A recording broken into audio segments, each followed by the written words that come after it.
한국 정부는 엔트로픽과의 AI 안전동맹 강화를 대책으로 제시했습니다. 동맹은 물론 중요합니다. 그러나 동맹은 본질적으로 빌려 쓰는 관계이고 빌린 것은 회수될 수 있습니다. 핫서비스를 보면 떠오르는 한국 인물이 2명이 있습니다. 안철수 그리고 하정우입니다. 미국 정부가 인공지능 모델의 수출 통제를 걸었습니다. 지난 6월 12일 대상은 무기도 반도체도 아닌 엔트로픽의 최상위 AI 모델 페이블5와 미토스5였습니다. 상무장관 명의의 서한 한 장으로 미국 국적이 아닌 모든 사람의 접근을 차단하라는 명령이 내려왔고 엔트로픽은 두 모델을 전 세계에서 즉시 중단했습니다. 그리고 3주 뒤인 6월 30일 미국 정부는 통제를 풀었습니다. 서비스는 복원됐습니다. 어떤 분들은 해프닝으로 끝났네 라고 하실지 모르겠습니다. 저는 반대로 봅니다. 껐다가 다시 켤 수 있다는 것. 그것이야말로 이 사건의 본질입니다.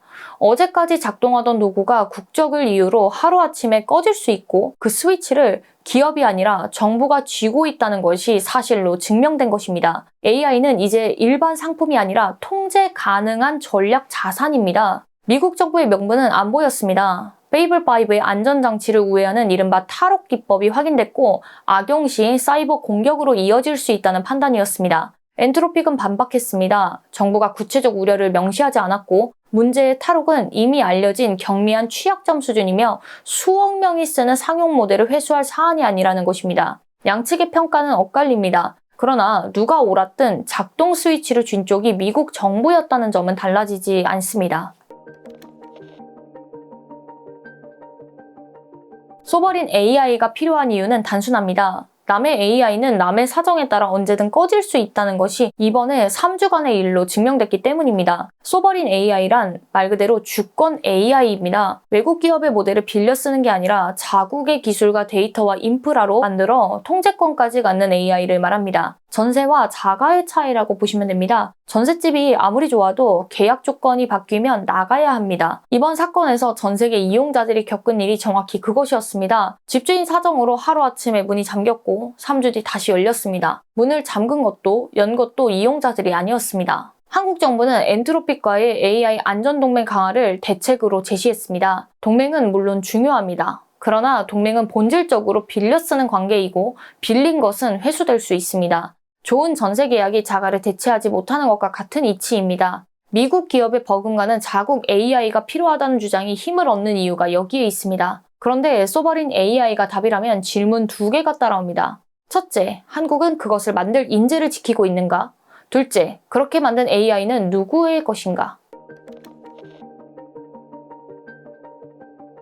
첫 번째 질문을 논하기 전에 한 사람을 소개하겠습니다. 알파고를 만든 데미스 하사비스입니다. 그를 먼저 소개하는 이유는 그의 인생 경로 위에 한국의 두 인물이 겹쳐 보이기 때문입니다. 하사비스는 1976년 런던에서 태어나 13살에 체스 마스터 등급에 올랐고 17살에는 독학한 프로그래밍으로 시뮬레이션 게임 테마파크의 수석 프로그래머로 일했습니다. 주목할 것은 그 다음입니다. 케임브리지에서 컴퓨터 과학을 최우등으로 마치고 게임 회사를 운영하던 그는 지능의 작동 원리를 이해하겠다며 뇌과학으로 방향을 틀었습니다. 2009년 인지신경과학 박사가 됐고 2010년 딥마인드를 공동 창업했습니다. 2014년 구글이 딥마인드를 인수했고 인수액은 4억에서 6억 5천만 달러 사이로 알려져 있습니다. 2016년 알파고가 이세돌 9단을 꺾었고 단백질 구조를 예측하는 알파폴드는 수억 개의 구조를 풀어 생명과학 연구의 방식 자체를 바꿨습니다. 그 공로로 그는 2024년 노벨 화학상과 영국 기사자기를 받았습니다. 체스 소년이 분야의 경계를 넘고 넘어 인류의 난제를 푸는 자리까지 간 것입니다. 그리고 영국 사회는 그 여정 내내 그를 연구의 자리에 머물게 했습니다.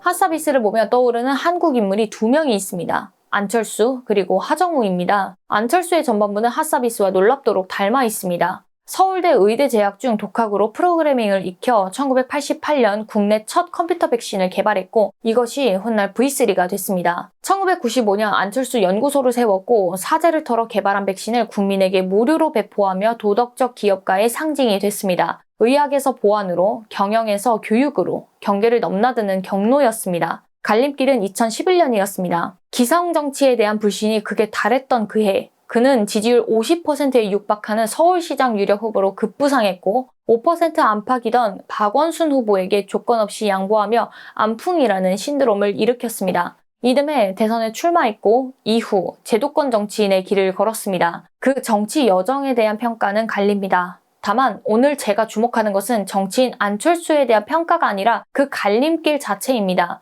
한국 최고의 보안 전문가가 연구와 경영의 길을 계속 걸었다면 한국 소프트웨어 산업의 지형은 달라지지 않았을까요? 역사의 가정은 없지만 물어볼 가치가 있는 질문입니다. 두 번째 인물은 훨씬 최근에 훨씬 직접적인 사례입니다. 핫 GPT로 불리던 하정우입니다. 네이버에서 한국형 거대 언어 모델 개발을 이끌었고 한국에서 쏘버린 AI 개념을 가장 먼저, 가장 강하게 주장해온 연구자입니다. 새 정부의 초대 AI 수석으로 발탁된 배경이기도 합니다. 그럼 그가 지난 6월 3일 부산 북구가 보궐선거에 출마했고 무소속 한동훈 후보에게 1.7%포인트 1392표 차이로 낙선했습니다. 여기에 구조적 역설이 있습니다. 페이블5 차단으로 한국 사회가 쏘버린 AI의 필요성을 절감하던 바로 그 6월에 그 개념을 잘 이해하는 전문가는 AI 연구실이 아니라 부산의 선거 현장에 있었습니다. 오해를 피하기 위해 분명히 하겠습니다. 정치가 기술보다 덜 중요하다는 말이 아닙니다. 저 역시 정치의 힘을 믿기에 이 자리에 있습니다. 개인의 선택 역시 존중받아야 합니다.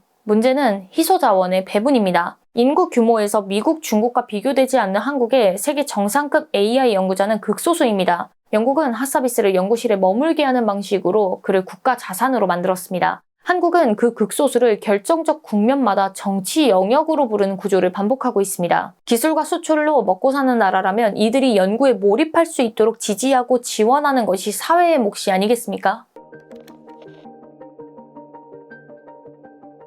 여기까지가 누가 만들 것인가의 문제였다면 이제 더 근본적인 질문이 남습니다. 그렇게 만든 AI는 과연 누구의 것인가 하는 것입니다. AI는 알고리즘과 연산 능력만으로 완성되지 않기 때문입니다. 핵심 연료는 데이터입니다. 그것도 특정 국가의 데이터가 아니라 인류가 오랜 시간 쌓아온 언어와 지식과 기록 전체입니다. 구조를 단순화하면 이렇습니다. AI는 인류가 함께 판 우물에서 물을 길어 만든 제품입니다. 문제는 그 수익이 우물을 판 다수가 아니라 물을 길어 올린 소수의 기업과 국가에 집중된다는 점입니다. 인류 공동의 데이터로 가치를 만들었다면 그 일부를 인류에게 환원하는 것이 합당하지 않겠습니까? 이 문제의식은 이미 정책 영역에서 작동하고 있습니다. 트럼프 정부는 인텔 지분 약 9.9%를 취득하는 등 AI, 반도체 기업 지분을 정부가 직접 확보하기 시작했고 오픈 AI의 샘 올트먼은 기업 지분 수익을 국민에게 배당하거나 공공 펀드로 운용하는 방안을 백악관과 논의한 것으로 알려졌습니다.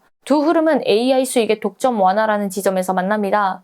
다만 정부가 지분을 쥐는 방식에는 한계가 있습니다. 환원 범위가 자국민으로 한정되고 배분에 정부라는 중개자가 끼어들기 때문입니다. 그래서 한 걸음 더 들어간 구상을 제안해 봅니다. 블록체인을 활용한 데이터 배당입니다. 개념은 미국 알래스카주가 이미 보여줬습니다. 알래스카는 석유 수익을 기금으로 쌓아 주민 전체에게 매년 배당금을 지급합니다. 공동 자산의 수익을 구성원 모두가 나누는 구조입니다. 여기서 석유를 데이터로 바꾸면 데이터 배당의 골격이 됩니다. 배분 수단으로는 지분 증명, POS 방식을 검토할 수 있습니다. 비트코인의 작업 증명이 막대한 전력을 태우는 연산 경쟁의 승자에게 보상을 준다면 POS는 코인을 맡겨둔 고 스테이킹한 참여자에게 네트워크 기여의 대가를 배분합니다. 은행에 예금을 맡기면 이자가 붙는 구조와 비슷하고 전력 소모도 적습니다. 이를 종합하면 이런 모델이 그려집니다. AI가 인류의 데이터로 창출한 가치를 데이터 기여 코인으로 발행해 구성원에게 기본 몫을 배분하고 보유분을 스테이킹하면 추가 보상이 따라오는 구조. AI 산업의 성장이 특정 기업이 아니라 참여한 다수에게 분산 귀속되는 설계입니다. 알래스카가 석유로 구현한 분배를 데이터의 영역에서 시도하는 셈입니다. 물론 쟁점이 많습니다. 세계 인구 대상의 코인의 발행과 신뢰를 누가 보증하는가? 개인별 데이터 기여도를 어떻게 측정하는가? 코인 가격 변동이 배당을 투기로 변질시키지 않겠는가? 암호화폐를 둘러싼 규제와 불신도 변수입니다. 그래서 이 제안은 완성된 설계도가 아니라 AI 수익의 분배라는 의제를 공론장에 올리기 위한 출발점으로 이해해 주시면 감사하겠습니다. 오늘 내용을 정리하겠습니다. 페이블5 사건은 AI가 한 국가가 스위치를 쥔 전략 자산임을 3주간의 실험으로 증명했습니다. 대응책은 쏘버린 AI인데 한국은 그것을 만들 인재를 정치 영역으로 흡수하는 구조를 반복하고 있습니다. 그리고 인류 공동의 데이터로 만든 AI라면 그 수익의 분배 방식을 공론화할 시점입니다. 초인공지능을 개발하고 소유한 국가와 기업이 부와 권력을 지배하는 세상이 다가오고 있습니다. 이런 때일수록 저는 홍익인간을 비공식 국시로 삼아온 대한민국이 하루빨리 미국과 중국에 버금가는 AI를 갖기를 기대합니다. 한국은 AI 강국이 되어도 그 힘을 세상을 이롭게 하는 데 쓸 것이기 때문입니다.